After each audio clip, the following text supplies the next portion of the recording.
오늘 이 시간에는 건선에 대해서 한번 다뤄볼 생각입니다. 건선 같은 경우는 이제 우선 정의를 살펴보면 뭐 인터넷에 치면 많이 나오죠. 건선 같은 경우는 건선은 뭐냐면 피부 자체에 간단하게 설명해 드릴게요.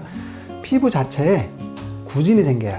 그러니까 뭐냐면 구진이란 게 뭐냐면 작은 물방울 같은 것들 아니면 여드름 같은 것들 이런 것들이 생겨요. 그러면 그게 각화되는 거죠. 각질이 생기는 거예요. 그게 점점 커지면서. 그래서 물방울 같이 동글동글동글한 게 크게 생기면 이제 물방울 건선이라고 하고 작게 생긴 구진들이 이제 좁쌀같이 막 생기거든요. 그것들이 이제 합쳐져요. 그러면서 점차 넓은 각질 형태를 보이게 되거든요. 그래서 판상 형태 같은 경우는 되게 넓어요. 막 플라토너스 잎같이 넓거든요. 그래서 판상이라고 하는데 뭐냐면 그게 구진들이 합쳐지면서 점차 넓어지는 거예요. 그래서 서로 융합하거든요. 그런 형태들 건선이라고 볼 수 있고, 흔한 형태가 이제 물방울 건선이나 이제 판상형 건선이 가장 흔하고요. 농포성 건선이나 이제 박탈 건선 같은 경우는 사실 보긴 힘들어요. 일반인들이 이제 그래서 농포성 건선 같은 경우는 손발에 많이 생기고 그러는데 고름 같은 게 잡혀요. 그래서 감염이라든가 이런 것들 의심할 수가 있는데 그게 아니고 건선 중에 하나고, 또 하나는 박탈 건선이라고 하는데 그건 이제 전신에 생기는 매우 위급한 상황이라고 볼 수 있어요. 그리고 이제 건선의 발병 빈도, 유병률을 볼 수가 있는데 건선 같은 경우는 사실 인종별로 차이가 많아요. 그래서 이제 어느 지역에서는 많이 생기고 어느 지역에서는 안 생기게 되는데, 일본 같은 경우는 잘 없고요. 보통 이제 호주라던가 인디언계에서는 아예 없기도 해요. 그리고 미국 같은 경우는 꽤 많은데 보통 이제 한 15만에서 한 24만 정도, 몇 명 정도의 이제 새로운 건선 환자분이 생겨나거든요. 미국 같은 경우 대략 2% 정도, 인구 2% 정도가 건선 환자분이라고 해요. 굉장히 많죠. 거의 우리나라랑도 비슷한 형태라고 볼 수 있을 것 같아요. 그래서 건선 같은 경우는 이제 연령별로 차이가 많이 나는데 가장 호발 연령은 20대에서 많이 생겨요. 그래서 20대 남녀 차이는 별로 없고 그렇게 많이 생긴다고 볼 수 있을 것 같아요. 그래서 그리고 유전적인 요인들이 좀 커요. 보통 이제 30% 정도 유전된다고 하거든요. 우리나라 같은 경우는 25% 정도 얘기하는데 통계적으로 보면은 크게 의미는 없고 한 3분의 1 정도는 유전된다. 그래서 유전적인 요인도 크다고 볼 수 있습니다. 건선의 원인은 이제 면역학적 원인이 가장 커요. 뭐냐면 이제 우리 백혈구라고 들어봤죠? 백혈구 같은 게 이제 있는데 면역학적으로 건선이 생기는 경우들은 이제 백혈구에서 T 세포가 염증을 일으키는 거예요. 갑자기 이유 없이.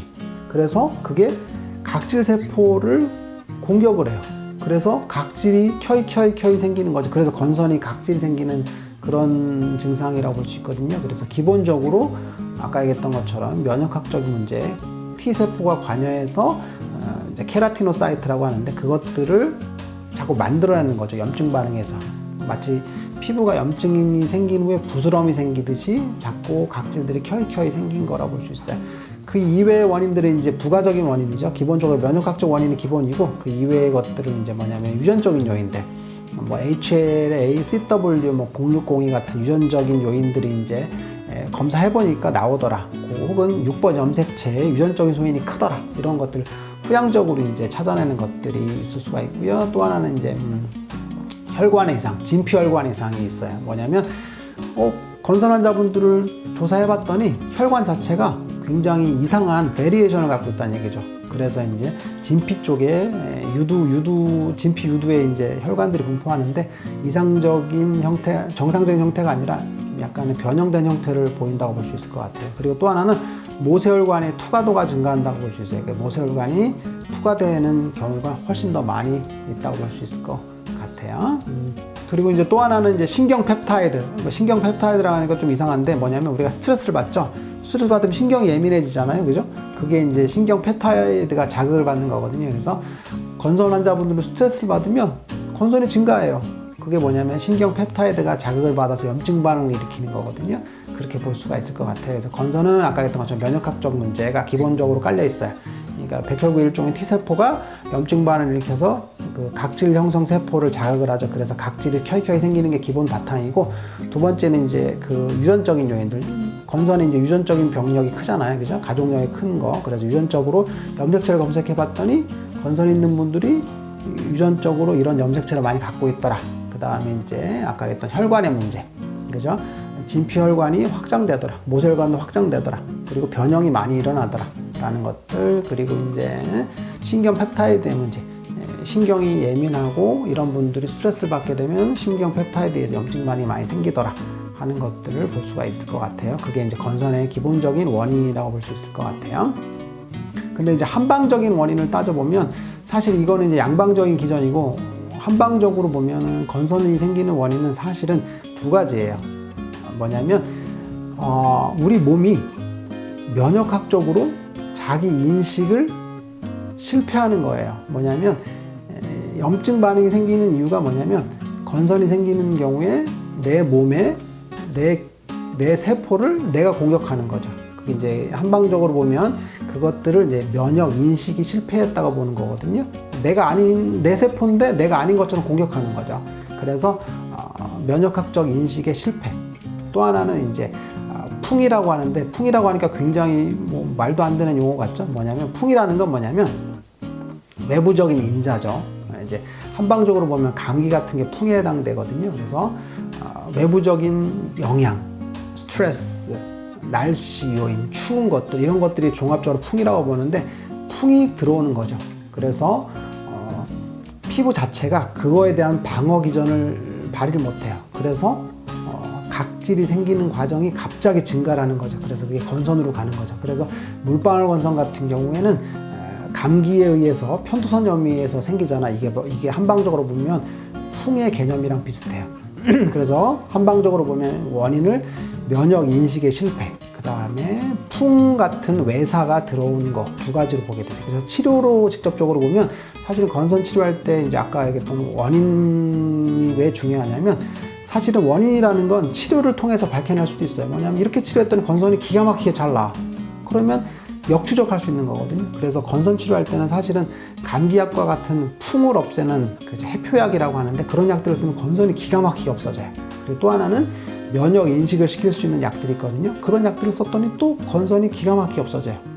그래서 역추적해 보니까 아까 했던 면역 인식의 실패. 또 하나는 이제 풍이라는 외사의 침입이라고 볼 수 있을 것 같아요. 그래서 한방적으로 보면 두 가지를 볼 수 있을 것 같아요. 건선의 종류는 사실은 유관적으로 따지는 거거든요. 유관적으로 따지는 거라서 사실은 뭐 분류를 해도 되고 안 해도 되고 상관없는데, 피부 질환 자체가 그렇지만 건선 같은 경우는 유관적으로 보이는 형태들, 지금 물방울 같이 생겨서 동글동글하죠, 건선이. 그럼 물방울 건선이라고 하는 거고, 판상 건선, 넓게 화폐상 건선이라고 하는데 넓은 모양을 그리게 되죠. 그래서 그런 경우는 이제 화폐상 건선, 판상 건선이라고 하고, 또 하나 여기 건선이라고 해서 접히는 부위가 있어요. 접히는 부위, 뭐 사타구니 이런데.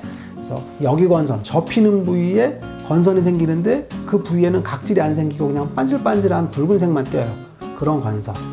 그래서 여기 건선이라고 하고, 또 하나는 농포성 건선이라고 해서 손발에 많이 생기게 되는데 고름이 잡혀요. 근데 검사해보니까 세균이 없어. 그래서 무세균성 농포, 그래서 농포성 건선이라고 해요. 그리고 또 하나는 가장 심각한 병인데 사실 흔하지는 않아요.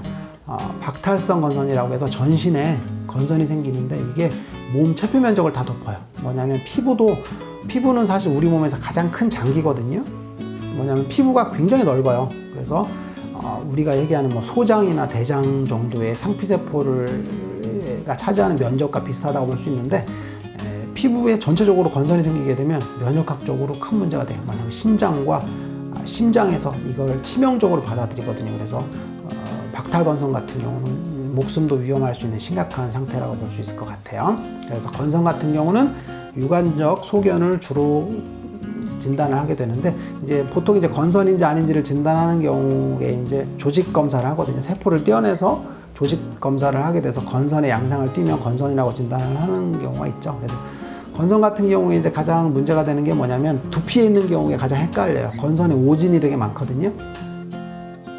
보통 이제 경험이 없는 피부과 의사들이 이제 건선을 볼 경우, 건선을 이제 뭐 지루성 피부염이랑 헷갈리는 경우가 많아요. 뭐냐면 머리에 건선이 있는 경우에 이게 이제 각질이 생기거든요. 그래서 비듬처럼 생겨요. 그래서 이제 이걸 지루성 피부염이라고 진단을 하는 경우가 많고, 그리고 얼굴에 생겼을 경우 여드름으로 진단하는 경우도 많고, 지루성 피부염으로 진단하는 경우도 상당히 많아요. 사실 손톱 같은 경우에 이제 건선이 손톱에 생기는 경우도 있거든요. 이런 경우는 이제 손발톱 무좀이랑도 헷갈리죠. 그래서 오진이 좀 많은 병 중에 하나가 건선이라고 볼 수 있을 것 같아요. 그래서 질환별로 보면 아까 얘기했던 것처럼 생긴 모양으로 농포성, 이제 뭐 화폐상, 아니면 물방울 건선, 여기건선, 이제 홍피성, 박탈건선 이렇게 분류할 수가 있을 것 같아요. 건선의 치료법에 대해서 오늘 다뤄볼게요. 건선의 치료법은 이제 제가 이제 한의사니까 양방적인 이야기를 하는 게 좀 부적절할 수도 있지만 뭐 기본적으로 저한테 오신 환자분들의 대부분은 양방적인 치료를 받고 오기 때문에 양방에서 어떻게 쓰는지를 아는 게 중요한데, 첫 번째는 이제 가장 흔하게 쓰는 게 이제 건선의 스테로이드제예요. 소론도전 같은 경우가 이제 대표적인 경우인데, 이제 스테로이드제를 써서 면역의 염증 반응을 쫙 가라앉히죠.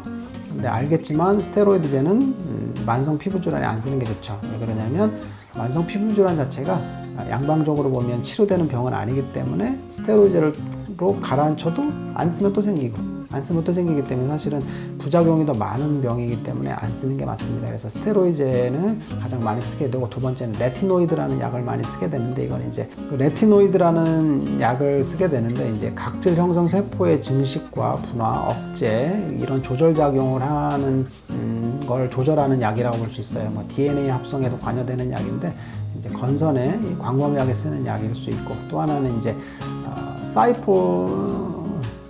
사이클로스포린이라는 약인데, 이제 사이폴N이라고 하는 뭐 의약품명으로 가장 더 많이 알려져 있는 약인데, 이건 면역 조절제죠. 보통 장기 이식 환자라던가 아니면 중증 아토피 이런 면역계 질환에서 광범위하게 쓰는 약인데, 사이클로스포린이라는 약을 써서 이제 염증이 면역적인 염증이 심한 경우에 이제 건선 환자분들이 쓰는 경우가 많아요. 또 하나는 MTX라는 약도 있어요. MTX라는 약이 있어요. 그런 약들이 있고, 이제 국소적으로 보면 이제 바르는 스테로이드제를 많이 쓰죠. 당연히 많이 씁니다. 그래서 뭐 바르면 증상이 가라앉고 안 쓰면 또 생기고 하는 뭐 그런 과정이죠. 그래서 그리고 또 하나는 뭐 타르 같은 것들, 각질 용해제 같은 것들, 이런 약들 아니면 보습제 같은 것들을 많이 쓰게 되는데, 비타민 D 같은 걸 쓰기도 하고 그렇습니다. 그래서 명확한 치료법이 사실 별로 없기 때문에 여러 가지 방법을 쓰게 되죠. 또 하나는 그리고 광선 치료, 그러니까 UVB 같은 경우들을 이제 310 나노미터 같은 파장들을 좀 이용해서 이제 건선에 많이 쏘이게 되거든요. 그래서 뭐 한두 시간씩 그 광선 치료기에 들어가서 이제 광선 치료를 하는 경우도 많아요. 중요한 건 이제 한방적인 치료인데, 한방적인 치료가 사실은 뭐 오늘 다룰 주제긴 해요. 그래서 아까 얘기했던 것처럼 원인이랑도 비슷하게 매치된다고 볼 수가 있겠는데, 건선은 아까 얘기했던 것처럼 내 세포인데 내 세포가 아닌 것처럼 인식을 해서 공격하는 거예요. 근데 아토피는 직접적으로 공격을 해서 피부를 붕괴시키는 과정을 거치는 게 아토피고, 건선은 붕괴시키는 건 아니고 각질을 쌓아놔요.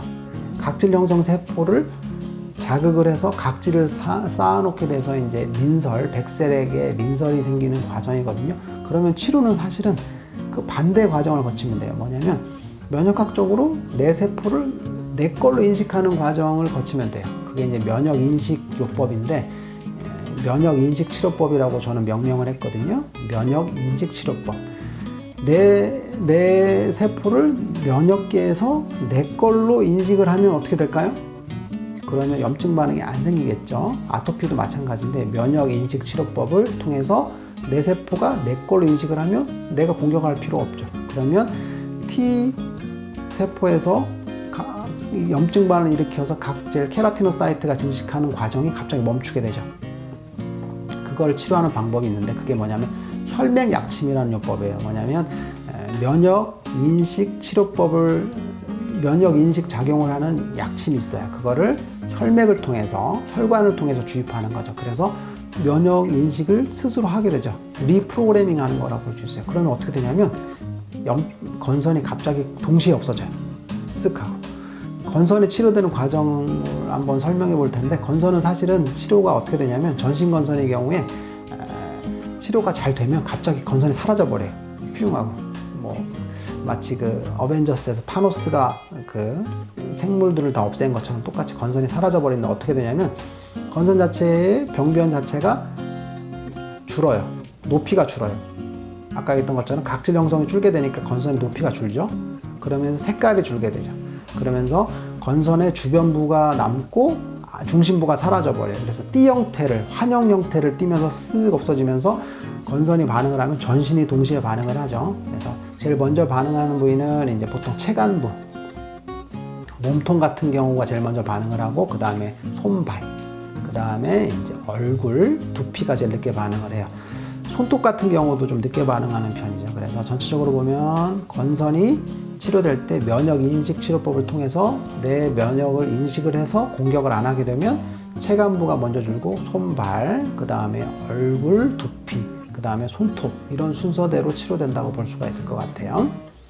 그리고 한약 치료를 통해서 이제 면역력을 올려주게 되는데, 면역 교란을 통해서 이제 면역 체계가 문제가 되는 건데, 면역 인식 치료법을 하면서 동시에 면역계가 세팅이 되는데, 이게 완고하게 자리를 잡아야 되거든요. 견고하게 자리를 잡아야 되거든요. 그래서 견고하게 자리를 잡는데 한약요법을 쓰게 돼요. 그래서 한약을 복용함으로써 면역력이 제대로 딱 자리를 잡을 수 있는, 마치 면역 인식 치료법을 통해서 철골 구조물을 세웠다면 이제 면역 안정화 치료를 통해서, 한약요법을 통해서 그 콘크리트를 다시 타설하는 거죠. 딱딱하게 굳는 거죠. 그래서 재발의 확률들을 현저하게 낮추는 치료를 할 수 있다고 볼 수 있어요. 그 이외에 뭐 외용제 같은 걸 사용하게 되는데 부수적인 치료법이라고 볼 수 있고요. 가장 중요한 치료법은 3가지. 근데 2가지가 제일 중요하죠. 면역 인식 치료법, 면역 인식 치료법. 이게 혈맹 약침을 통해서 직접적으로 주입하는 건데 효과가 굉장히 빠릅니다. 보통 한 달 정도 내에 증상이 호전되는 걸 확연하게 느낄 수가 있어요. 빠른 분들은 보통 한 달 정도 내에 한 80% 정도가 사라지는 경우를 흔하게 봅니다. 2번째는 재발을 방지하고 면역 안정화를 고착화시킬 수 있고 견고하게 시킬 수 있는 한약 치료법. 주된 치료는 2가지라고 볼 수 있습니다. 환자분들이 가장 궁금해하는 질문에 대해서 몇 가지 답해보는 시간을 한번 갖도록 하겠어요. 건선은 면역 체계 이상 현상인가요? 라는 질문을 하셨는데, 맞습니다. 아까 계속 반복되는 얘기지만 건선 같은 경우는 백혈구의 일종인 T세포가 피부에 부적절하게 활성화되죠. 그래서 그것이 피부의 홍반, 각질을 나타내는 거죠.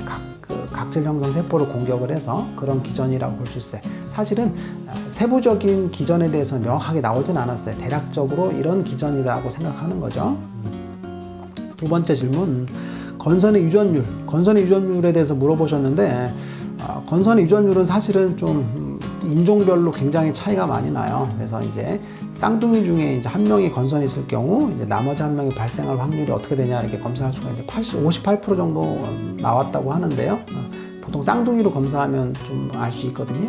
그리고 형제 자매가 발병한 경우에 그보다 낮은 확률을 6% 정도라고 나왔네요. 그래서 부모 한 명이 건선에 있을 경우 자식의 발병할 확률은 한 20% 미만 이 정도. 부모가 있을 경우, 근데 부모가 2명이 있을 경우에 이제 건선이 발생할 확률은 훨씬 높겠죠? 한 65% 정도. 그 정도 유전율을 보인다고 볼 수 있어요. 건선이 전염되나요? 이거 건선이 이제 이게 전신 건선이 생기는 경우에 사실은 굉장히 심각한 병처럼 보여요. 남들이 보기에는. 목욕탕도 못 가거든요. 건선 환자분들이 몸에 생기는 경우 사실은 보통 이제 제가 봤던 사연 중에서 이제 그 사업체를 운영하시는 분이었는데 골프를 치는데 몸이 건선이 많으니까 골프를 치고 나서 클럽하우스에서 샤워를 못 하고 그냥 물수건으로 닦고 식사만 하고 오시는 경우가 있었어요. 남들이 앞에서 옷을 벗으면 이게 심각한 피부병으로 느껴지거든요. 온 몸이 울긋불긋하니까. 그래서 전염되는 줄 아는데 건선은 전염이 되지 않아요. 그래서 전혀 걱정하실 필요가 없습니다. 그리고 건선이 있는 경우에 다른 질병이 걸릴 위험이 있나요? 라고 물어보셨는데, 사실은 건선이 있는 경우에 다른 질환이 생기는 경우가 굉장히 많아요. 보통 이제 고혈압 같은 경우, 심장질환, 당뇨, 우울증도 있어요. 그리고 이제 알코올 중독 같은 경우들도 있고, 그리고 비만이 확률도 많은데, 이게 이제 건선 때문에 생기느냐 혹은 건선으로 인해서 내가 위축돼서 생기느냐를 나눠볼 수가 있는데, 아까 얘기했던 것처럼 당뇨라던가 고혈압 같은 경우는 건선이 관련되는 면역체계 이상과 관련돼서 생긴 거라 볼 수 있고, 우울증이라던가 이제 알코올 중독 같은 것들, 이런 것들은 건선이 생기니까 위축되잖아요. 그래서 이제 비만 같은 것들, 자꾸 외부 활동을 안 하게 되니까 후행적으로 생기는 경우가 많아요.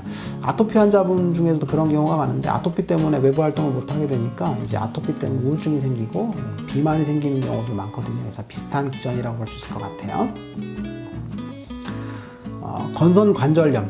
건선 관절염이 뭐냐고 하시는데, 건선이 생기는 경우에 이제 관절에 염증이 생겨요. 그래서 아파요. 보통 무릎에 많이 생기는데 무릎이 아프고 손발이 아프는 경우가 많은데, 류마티스 관절염처럼 아픈 경우죠. 그래서 이것도 생기는데 일반 관절염이랑 좀 다른데 일반 관절염, 퇴행성 관절염 같은 경우는 이제 보통 활동을 많이 하는 저녁에 아프죠.